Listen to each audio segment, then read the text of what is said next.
There is a secret blind spot around a Soviet tank where the crew is completely sightless, and in 1956, the children of Budapest used that single flaw to turn the streets of Hungary into a resting place for Russian steel. This is the impossible stand of the lads of Pest, a battle that proved even an empire's armor has a heartbeat-sized weakness. In the year 1956, the shadow of the Soviet Union stretched across Eastern Europe like a cold iron shroud, suffocating the sovereign breath of nations behind a barrier Winston Churchill had famously dubbed the Iron Curtain. This was a world defined by gray concrete, endless breadlines, and a pervasive whispered fear that lived in the marrow of every citizen. A psychological prison where even a sideways glance could lead to a midnight interrogation. Here, the hard-won triumph of the Second World War had not brought the promised liberation, but had instead curdled into a permanent military occupation by the Red Army, which treated the nations of the East as mere strategic buffers for Russian security. Hungary, a land of ancient pride and fierce independence, with a history stretching back to the 9th century, had been transformed into a satellite of the Kremlin, governed by a secret police force that turned neighbors into informants and classrooms into centers of ideological indoctrination, where children were taught to worship a foreign flag and a foreign leader. The very fabric of Hungarian life was being rewoven to suit the whims of Moscow, but the thread was pulling tight against the soul of the people. Beneath the surface of this enforced silence, a fire was smoldering in the hearts of students, factory workers, and poets who refused to forget the taste of liberty. On the 23rd of October, that fire erupted with a heat that shocked the world and shattered the myth of Soviet stability forever. It began not with the discharge of a weapon, but with the rhythmic, bone-shaking thunder of 50,000 footsteps marching toward the statue of Joseph Bem in Budapest. This was a gathering of the desperate and the brave, a sea of humanity moving with a single purpose under the fading autumn sun that glinted off the ripples of the Danube. Students in wool coats, workers with coal-stained hands from the Chapel ironworks, and even soldiers in official uniform gathered, their voices rising in a singular, terrifying demand for freedom that resonated through the ancient stone streets and echoed off the neo-Gothic Parliament walls. They were not merely asking for minor bureaucratic reform. They were reclaiming their stolen identity from an empire that believed it had erased it through a decade of relentless, soul-crushing propaganda. By nightfall, the colossal bronze statue of Joseph Stalin, the symbol of their oppression, that stood 25 meters high on a massive limestone plinth, was being sawed at the knees by workers using industrial torches. This was symbolic removal of a tyrant in effigy. When it finally fell with a crash that felt like an earthquake, shaking the windows of every building for blocks, the head was detached and dragged through the streets of Budapest, a fallen deity of a failing religion. The world was watching through grainy, flickering newsreels, and the Kremlin was waking up to a nightmare it thought it had buried in the ruins of 1945. To understand the sheer pressure of this moment, one must look at the statistics of fear that defined Hungarian life under the boot of the Rákosi regime. By 1953, 1 in every 18 Hungarians had been investigated by the state, a level of surveillance so intrusive and pervasive that it made every dinner table conversation a potential threat to one's life.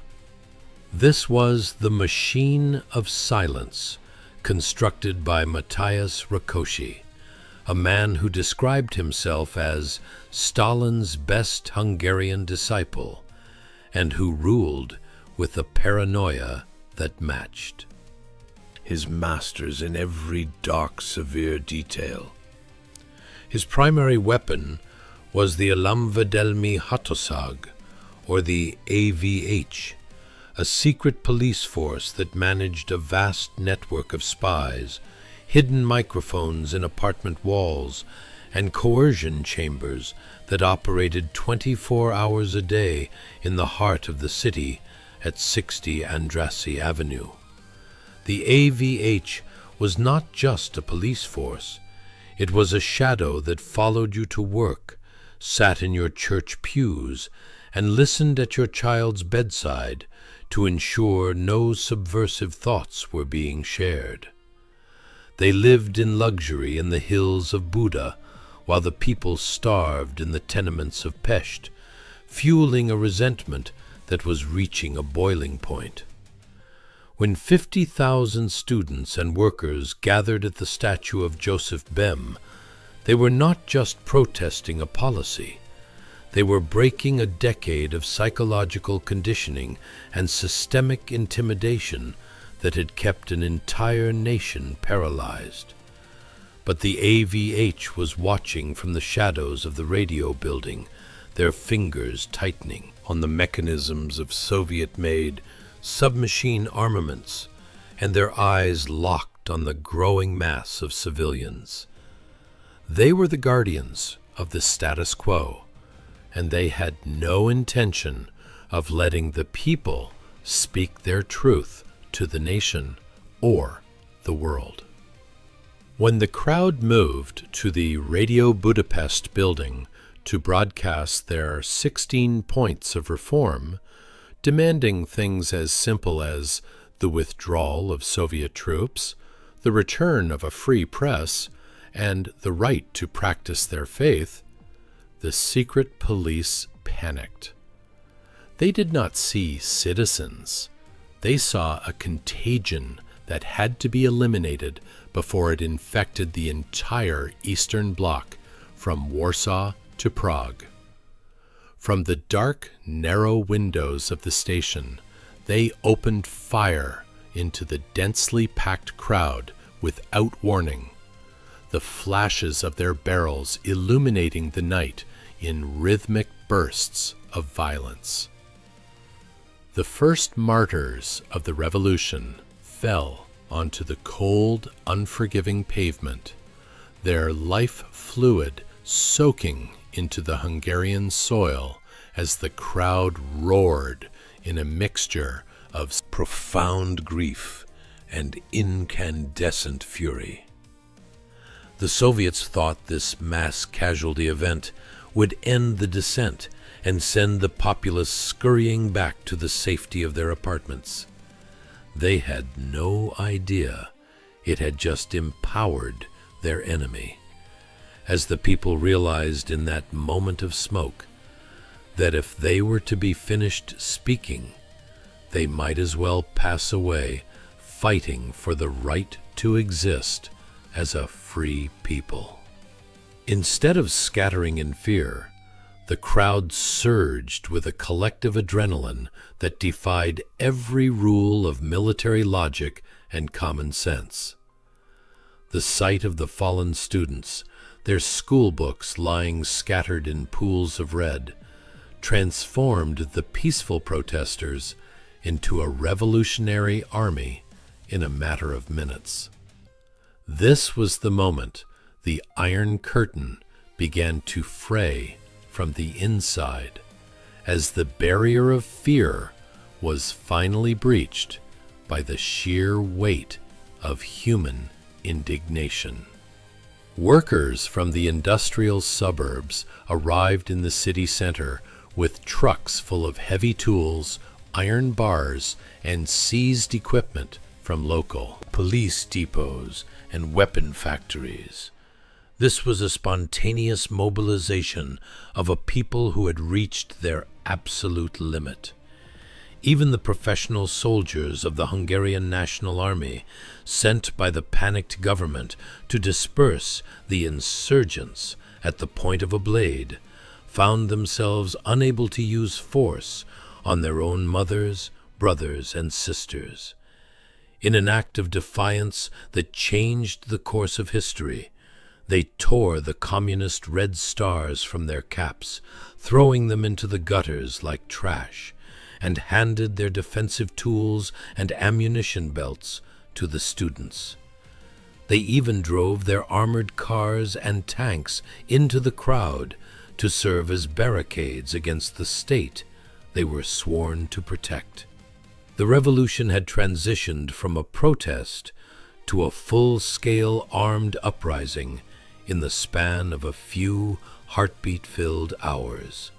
The government, terrified and crumbling within the walls of the Parliament building, made a fateful call to Moscow, begging for the immediate intervention of Soviet tanks to restore an order that no longer existed. They were pleading for a foreign power to suppress their own citizens in the streets of their capital. As the sun rose on the 24th of October, the citizens of Budapest woke to a sound that would haunt their dreams for generations. The heavy, rhythmic, metallic clanking of T-34 and T-54 tanks. 5 armies of the Soviet Union were converging on the city from all points of the compass, their tracks grinding the asphalt into dust, and their barrels pointed at the heart of the capital. For the Kremlin, this was a simple enforcement action meant to intimidate a rebellious province back into submission. But for the people of Budapest, it was a fight for survival against a David and Goliath disparity that the world had not seen since the days of the ancient Spartans at the hot gates. Imagine being 12 years old, standing in a doorway with a glass bottle of gasoline, watching a 50-ton T-34 turn its massive turret toward you with mechanical indifference, its engine roaring like a beast from a nightmare. The city itself became a force multiplier for those with nothing but their wits and their courage. In the narrow, winding corridors of the 8th District and the Corvin Passage, the massive Soviet tanks found themselves neutralized by the very urban landscape they were meant to conquer.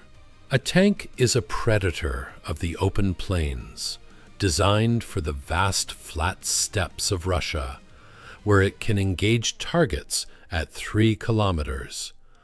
But in a narrow European street, it is a blind, clumsy, and vulnerable giant. This was due to a specific tactical flaw that the Hungarian lads of Pest exploited with ruthless efficiency. The main armament of a T-54 cannot depress low enough to hit a target at close range in a basement window or a ground floor doorway.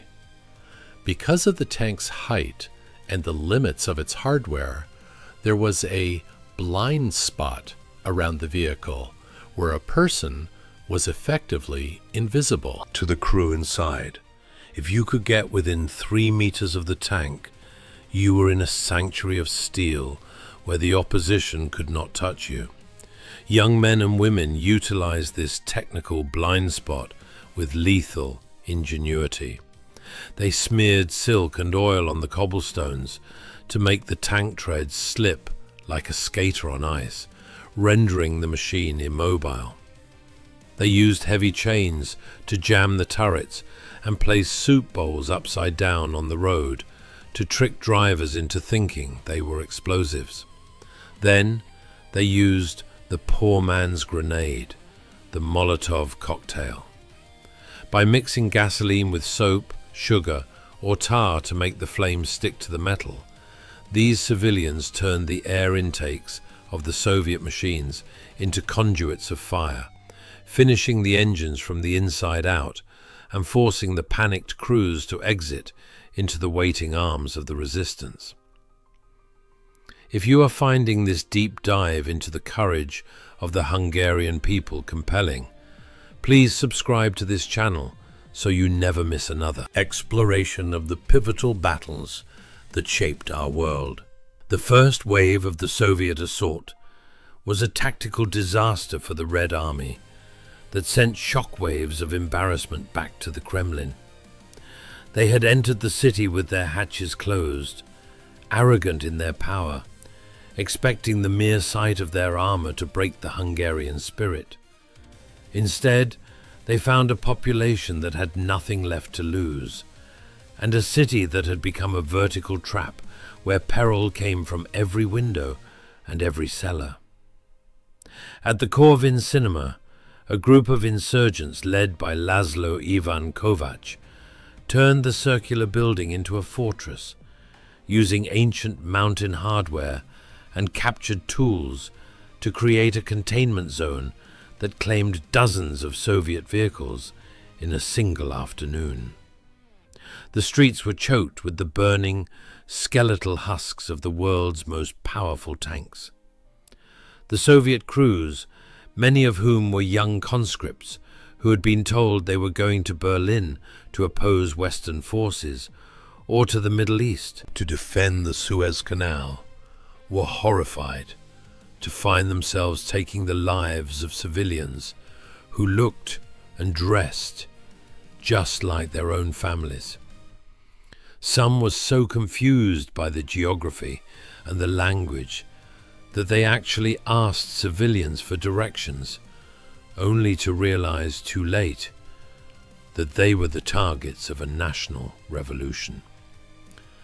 Some Soviet tankers even refused to use force, or worse for the Kremlin, they turned their turrets toward the AVH buildings and joined the rebels, sharing their rations, their cigarettes, and their supplies. By the 28th of October, a miracle seemed to be unfolding in the heart of Europe. The Soviet units began a tactical withdrawal, their tanks trailing black smoke as they retreated toward the borders in a state of shock. Imre Nagy, the reformist who had been thrust into the premiership by the popular will, announced a ceasefire and promised a new era of neutrality and democratic elections.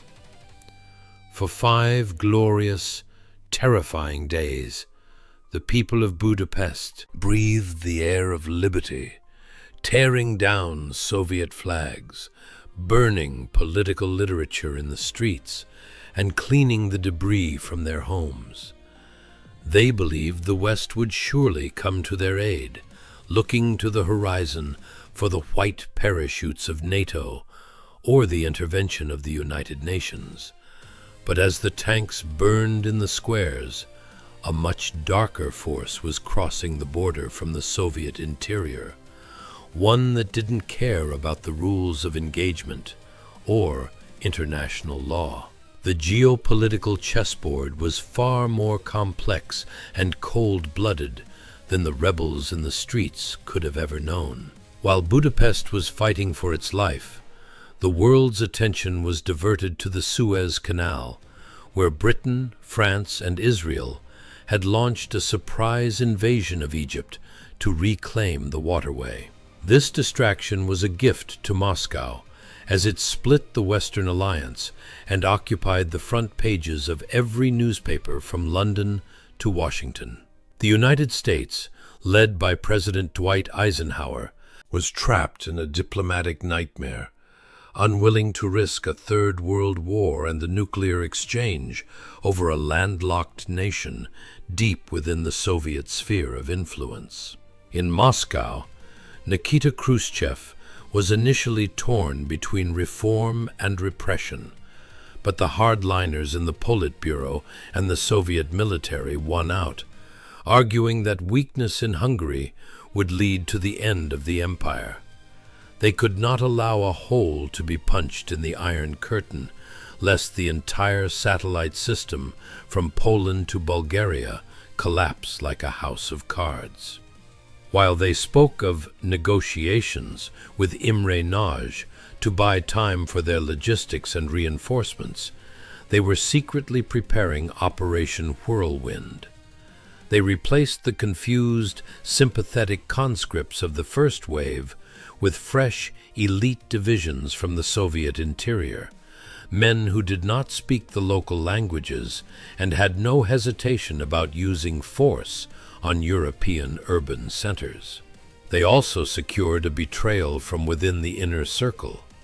Janos Kadar, a member of Nagy's own government, disappeared under the cover of night and resurfaced behind Soviet lines, ready to head a puppet government that would invite the Red Army back to suppress the uprising with absolute severity and overwhelming fire. On the 4th of November, at 4 o'clock in the morning, the second hammer fell with the full, unchecked weight of an empire. This was not a minor action. It was a full-scale military invasion of a sovereign nation. 17 divisions and over 2,000 tanks rolled into Hungary, their engines a low, terrifying growl that shook the foundations of every building in the city. This was the moment the dream faded in a hail of projectiles. The smell of sulfur, cordite, and wet plaster filled the air as the massive Soviet artillery bombardment leveled apartment blocks, libraries, and hospitals with indiscriminate fury. They were not aiming for combatants.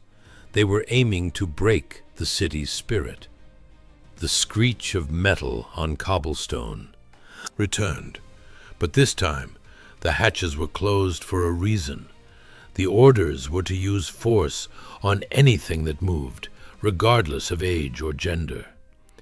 Imre Nagy made one final desperate broadcast to the world, his voice cracking with the weight of history and the betrayal of his former comrades. "Our troops are fighting. The government is in its place. This is my message to our people and the world." The Hungarian rebels were literally checking the rooftops and the horizon for western planes that never came, a tragic irony as the United Nations remained paralyzed by the simultaneous crisis in the Middle East. Then the radio went silent, replaced by the crackling static of a fading dream and the sound of distant, approaching tank fire that signaled the end of the short-lived Hungarian freedom. The final defense of the city fell to the lads of Pest, the teenagers and factory workers who held out in the ruins with a stubbornness that bordered on the divine. They fought with a ferocity that stunned the Soviet command, holding the Corvin Passage and the industrial island of Chepel for days against impossible odds. They used every scrap of metal, every rusted armament from 1944, and every drop of fuel they could find. In the Chepel works, workers stayed at their machines until the tanks were at the gates, then took up equipment to defend the factory floor in close combat. They fought from the sewers, popping up to place explosives into tank hatches, and from the rooftops of burning buildings where they engaged officers with high precision. They were facing an army of 200,000 men with nothing but their courage and a handful of homemade devices. But without heavy hardware, without medical supplies to treat the thousands of wounded lying in makeshift clinics, and without international support, the end was inevitable. The revolution was submerged in force and fire. Over 2,500 Hungarians passed away in the struggle, their forms often left in the streets as a grim warning to any who would defy the state. In the years of consequences that followed, hundreds more, including Imre Nagy and the heroic Colonel Paul Malater, were executed after sham trials and placed in unmarked locations in Section 301 of the municipal cemetery, their names scrubbed from official history. 200,000 people, nearly 2% of the entire population, fled across the border to Austria in the dead of night, carrying with them nothing but the clothes on their backs and the embers of a dream they refused to let expire. The Battle of Budapest ended in a military defeat, but it was a catastrophic moral failure for the Soviet Union, from which the ideology of the Kremlin would never truly recover. It proved to the world that the communist system could only be maintained by the muzzles of tank armaments and the constant fear of imprisonment. The sacrifice of the Hungarians in 1956 became a beacon for future generations, providing the blueprint for the Prague Spring of 1968 and eventually the fall of the Berlin Wall in 1989. It was a testament that the desire for freedom is a biological necessity that no amount of steel, wire, or propaganda can permanently suppress. We want to hear from you in the comments. Do you believe the Western powers should have intervened at the risk of global conflict? Or was the sacrifice of Hungary an unavoidable tragedy of the Cold War era? Was the price of Hungary's blood worth the eventual moral awakening of the West? The legacy of 1956 reminds us that even when a stand ends in silence, its echo can eventually bring down an empire. If the courage of the lads of Pest resonated with you, ensure this story of defiance isn't forgotten by hitting the like button and subscribing to the channel.